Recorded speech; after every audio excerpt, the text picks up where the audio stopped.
అందరికీ నమస్కారం. ఇక ఆలస్యం చేయకుండా ధ్రువుడి కథలోకి వెళ్ళిపోదామా? అసలు ఆలోచించండి, ఒక మామూలు బాలుడు ఆకాశంలో శాశ్వతంగా వెలిగే ఒక చుక్కగా ఎలా మారగలడు? వినడానికి నమ్మశక్యంగా లేదు కదూ? కాని ధ్రువుడి కథ మనకు ఇదే చూపిస్తుంది. అది ఎలాగో ఇప్పుడు చూద్దాం. మరి ఈ గొప్ప ప్రయాణం ఎలా మొదలైంది? ఒక తీవ్రమైన నిర్ణయంతో, ఒక కఠినమైన దీక్షతో. అదే ధ్రువుడి తపస్సు. అప్పటికి ధ్రువుడి వయస్సు కేవలం 5 ఏళ్లే.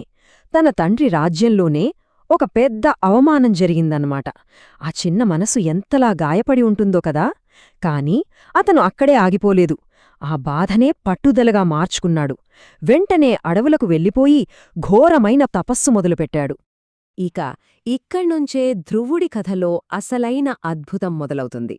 అతని సంకల్పానికి సాక్షాత్తు ఆ భగవంతుడే కదిలివచ్చిన సమయమిది. ఒక రోజు కాదు, 2 రోజులు కాదు, నెలలు, సంవత్సరాలు గడిచిపోయాయి. అయినా సరే ధ్రువుడి భక్తిలో ఏమాత్రం మార్పులేదు. అతని ఆ నిశ్చలమైన పట్టుదలకి ముల్లోకాలే ఆశ్చర్యపోయాయి.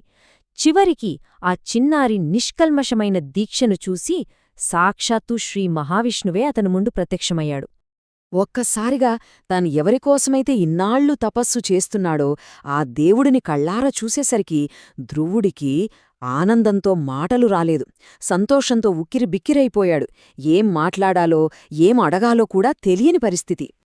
అప్పుడు కరుణామయుడైన విష్ణుమూర్తికి అంతా అర్థమైంది. ఆయన తల చేతిలో ఉండే దివ్యమైన శంఖం పాంచజన్యంతో ధ్రువుడి చెంపను చాలా సున్నితంగా తాకాడు. అంతే, ఆ స్పర్శతో ధ్రువుడికి మాటలు రావడమే కాదు, ఒక అద్భుతమైన జ్ఞానం కూడా కలిగింది. ఇది ఈ కథలోనే చాలా ముఖ్యమైన ఘట్టం.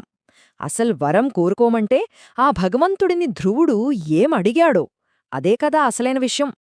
అప్పుడు ధ్రువుడన్నాడు, స్వామీ, నిజం చెప్పాలంటే నేను తండ్రి ఒడిలో చోటు కావాలి, రాజ్యం కావాలి అని కోరుకునే ఈ తపస్సు మొదలుపెట్టాను. కాని ఇప్పుడు మిమ్మల్ని చూశాక ఆ కోరికలన్నీ ఎంత చిన్నవో అర్థమైపోయింది. నాకిప్పుడు ఏ రాజ్యమూ వద్దు, ఏ సంపద వద్దు. ఎప్పటికీ మీ సేవ చేసుకునే భాగ్యం, మీమీద చెరగని భక్తి, నాకు అదొక్కటి చాలు స్వామీ అని వేడుకున్నాడు. సరే, మరి కథ ముగింపుకొచ్చేస్తున్నాం. ధ్రువుడి ఈ స్వచ్ఛమైన భక్తికి ఎలాంటి అద్భుతమైన బహుమతి లభించిందో చూద్దాం రండి. ధ్రువుడి మాటలు వినగానే విష్ణుమూర్తికి చాలా చాలా సంతోషం వేసింది. ఎందుకంటే రాజ్యాన్ని కోరిన ఒక బాలుడు సాక్షాత్తు దేవుణ్ణి చూశాక కేవలం భక్తిని మాత్రమే అడగడం, అది అతని మనసులోని స్వచ్ఛతకు అసలైన నిదర్శనం. అప్పుడు విష్ణుమూర్తి చిరునవ్వుతో ఇలా అన్నాడు, ధ్రువా, నీ భక్తి ఎంతో స్వచ్ఛమైనది. నువ్వు కోరుకున్నట్లే ఆ భక్తి నీతో ఎప్పటికీ ఉంటుంది. దానితోపాటు ఈ సృష్టి ఉన్నంతకాలం నిలిచిపోయే ఒక శాశ్వతమైన స్థానాన్ని నీకు ఇస్తున్నాను. అదేంటో తెలుసా? ఆకాశంలో అందరికీ దారి చూపే ధ్రువ నక్షత్రంగా నువ్వు శాశ్వతంగా వెలిగిపోతావు అని వరమిచ్చాడు. అంతే, ఆ విధంగా ఒక చిన్న బాలుడు తన భక్తితో, తన మొక్కవోని పట్టుదలతో ఆకాశంలో ఎప్పుడూ స్థిరంగా వెలిగే ధ్రువ నక్షత్రంగా మారిపోయాడు. మనం ఈరోజుకీ ఆకాశంలో ఆ నక్షత్రాన్ని చూడగలుగుతున్నాం. అద్భుతం కదూ? ఇంత గొప్ప కథ నుండి మన జీవితానికి ఉపయోగపడే ముఖ్యమైన పాఠాలేంటో ఇప్పుడు ఒక్కసారి చూద్దాం. ఒక్కసారి గమనించండి, ధ్రువుడి ప్రయాణం ఒక అవమానంతో మొదలైంది. కాని అతనక్కడే ఆగిపోయాడా? లేదు. దానికి కుంగిపోకుండా దాన్నే ఒక శక్తిగా మార్చుకుని కఠోరమైన దీక్షతో ఒక గొప్ప విజయాన్ని అందుకున్నాడు. సో ఈ కథ మనకు ప్రధానంగా 3 విషయాలు నేర్పుతుంది. మొదటిది, మన భక్తిలో నిజాయితీ ఉంటే దేవుడు తప్పకుండా మన ప్రార్థన వింటాడు.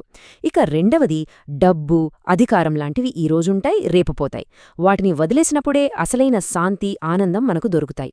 ఇక మూడవది చాలా ముఖ్యమైంది, మన జీవితంలో వచ్చే కష్టాలు మనల్ని కిందకి లాగడానికి కాదు, మనల్ని ఇంకా పైకి, ఒక ఉన్నత స్థాయికి తీసుకెళ్లే మెట్లు అని మనం గుర్తుంచుకోవాలి. చివరిగా ఒక ప్రశ్నతో ముగిద్దాం. ధ్రువుడిలాంటి ఒక చిన్న బాలుడు పట్టుదలతో భూమి మీదనుంచి ఏకంగా ఆకాశంలో ఒక నక్షత్రం కాగలిగినప్పుడు మనసులో దృఢమైన సంకల్పముంటే మనం సాధించలేనిది ఏమైనా ఉంటుందా? ఒక్కసారి ఆలోచించండి.